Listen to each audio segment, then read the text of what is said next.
Sziasztok! Üdvözlök mindenkit itt a Klasszik Kaszni legújabb adásában. Én Bálint vagyok, és ez itt egy Lada 1200S.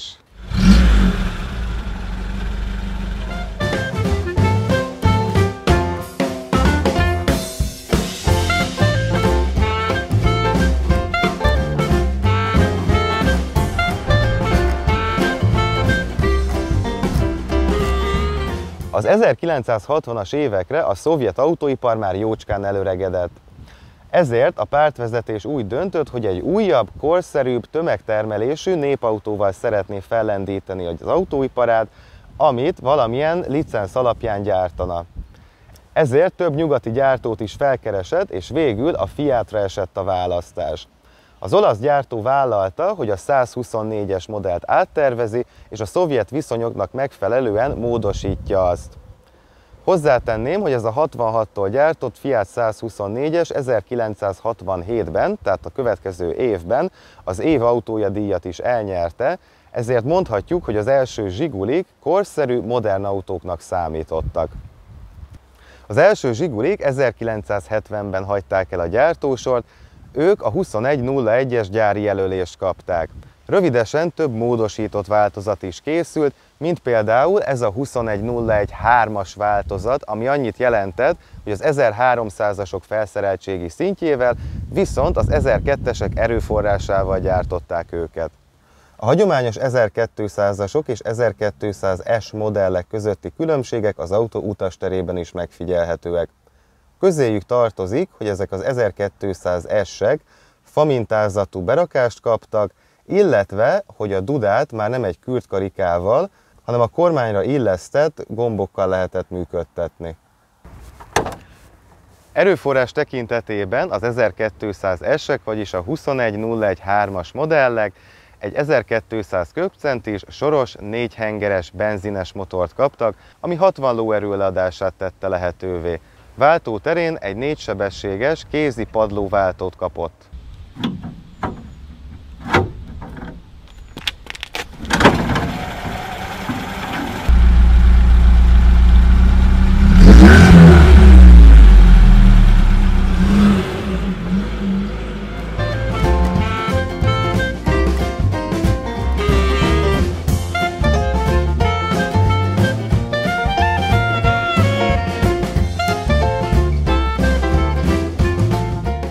Az egész még kiskoromban kezdődött, hogy megcsapott engem a mozdonyfüstje, mint a legtöbb gyereket.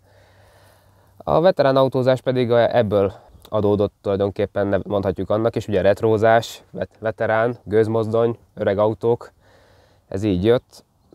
Engem amúgy abszolút nem érdekeltek az autók, hidegen hagytak. A öreg autókat úgy, hogy megnéztem, és arra mondtam, hogy hú, de szépek, na ezek még járművek voltak.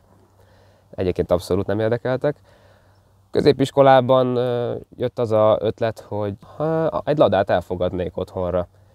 De az a vágy később úgy elmúlt, mert van, aki azt mondta nekem, hogy nincs hozzá alkatrész, meg hogy sokat fogyaszt. És így tavaly nyáron, vagy tavaly nyár végén fogad meg bennem az ötlet, hogy ezért mégis lehetne egy 1002-es Ladám. Meg nekem az nagyon tetszik, szerintem egy olyan aranyos kis arca van, mint a legtöbb ilyen régi autónak, ez a kereklámpa, ez a egyszerű formája. Gyakorlatilag, mint a gyerek megrajzolta az autót, és kiadta ezt a kaszni formát, mint ami ennek is látható, vagy akár egy Trabantnak. Amikor mondtam édesapámnak, hogy az első autóm szeretném, hogyha egy Lada lenne. Nagyot nézett, nevetett is, de tetszett neki az ötlet, mert hogy neki is ugye a fiatal korát idézi, neki is volt egy pár 1002-ese. Jogsi még igaz nem volt meg, de már elkezdtem nézegetni a interneten a eladó Ladákat. Egyik drágább volt, mint a másik, vagy éppen ha nagyon olcsó volt, akkor nem épp a legjobb állapotban volt, vagy nagyon sokat kellett foglalkozni vele. És akkor végül rábukkantam erre a kis szépségre. Lajos Mizsén árulták. Persze általában nem az első példányt veszi meg az ember, amit rögtön megnéz. Erre azért esett a választás, mert hogy különben jól nézett ki, motorja szépen járt, nem füstöl egyáltalán, A kormányzása az például nem mondható el első osztályúnak, és tudom, hogy nincs benne szervó, de itt az volt a probléma, hogy még a gömbfejek is előregettek benne, szóval gyakorlatilag az autót ilyen nyomatékkarral kellett forgatni, nem csak a két kezeddel. Hát a váltója is már kicsit ki volt, meg a kuplungja is megérett egy cserére neki. Ugye apa se vette nagyon észre ezeket a hibákat, mert hogy ő is 1000 éve vezetett már utoljára a Zsigulit. Ő is emlékezett már arra, hogy mennyire volt nehéz, mennyire nem volt nehéz a kormánya. Azon kívül csúszott a kuplung, nem volt semmi baj vele. Tényleg patináns állapotban volt, szépen megcsinálták belülről, az ülések se voltak szétülve benne. Izgalmas történet, mert úgy beszéltük meg, hogy lemegyünk majd érte. Apa viszont meglepett azzal, hogy egy trélerrel elhozták az autót, ráadásul nem kértek érte semmilyen díjat, tehát tök ingyen elhozták az egész autót. Nem is tudom elmondani, hogy mennyire voltam boldog, mikor az az érzés, hogy az első autóm, és ráadásul egy veterán autó, nem is egy Suzuki, nem egy mai autó, gyakorlatilag egy muzeális értékű autóról beszélünk. Az más kérdés, hogy nem abban az állapotban van 100%-osan, de nem is szántam, hogy ótés legyen. Főleg, hogy a nem létező garázsában tárolom őt. Hát ugye a jogosítványom közben az még nem volt meg, amíg azt is elkezdtem csinálni, addig viszont mindig kicsit szépítgettem rajta, esetleg elkezdtem kibontakozni rajta, szerelés ügyileg. Szépen lassan, ahogy megtudtuk, mik a hibái, beszéltünk több ismerőssel vagy baráttal, aki értett a ladákhoz. Ugye, amit említettem, a gömbfejeket, azokat ki kellett mind cserélni rajta. A kuplung volt még, azt csak hagyján, mert még úgy, hogy normálisan lehetett vele közlekedni, de persze az is végül ki lett cserélve. Akkor a gyújtás elosztóban sajnos volt egy kis patkolás, egy facsavart beletett valaki. Nem is járt olyan szépen az autó, a karburátora is nehézkesen akart dolgozni, hogy így fejezzem ki. Valami nem volt benne tökéletes, nem tudom megmondani sajnos, hogy mi. Még úgymond tanulom az autószerelést. Itt szépen lassan azt mondom, hogy minél hosszabb ideje van nálam az autó, azóta egyre több mindent tanulok meg rajta. Egy egészen élvezetes dolog, hogy te magad csinálod, tudod, hogy a te kezed munkája által működik az, amit megcsináltál. Hogy mondjam, attól szép, hogy te csinálod. Gondolom, mint ahogy sok más veterános is már ugye tapasztalta ezt az egészet. Hanem nekem ugye napi használatra kellett ez az autó. Persze úgy, hogy szépen vigyázok is rá, nem csak agyonhajtom, hanem azért igaz, hogy az autó van érted, de néha azért jó, ha te is vagy az autóért, én azt szoktam mondani. Amikor bárhova megyek vele, ott mindig boldog reakciót kapok vissza, akár az úton, akár egy parkolóban, bárhol, mindenki úgy megmosolyog rajta. Például megyek hazafele kollégákkal a Hungária körúton, és a visszapillantó tükörbe azt látom, hogy egy autóból egy fiatal pár ül. A hölgy elővette a telefonját, és így lőtt egy képet az autóról. Én pedig így erre úgy elmosolyodtam, hogy intettem is nekik, hogy köszönöm szépen, ők is elvigyorodtak rajta. Volt, hogy egy Mercedes-es dudált nekem, hogy így nagyon fasz a kocsi.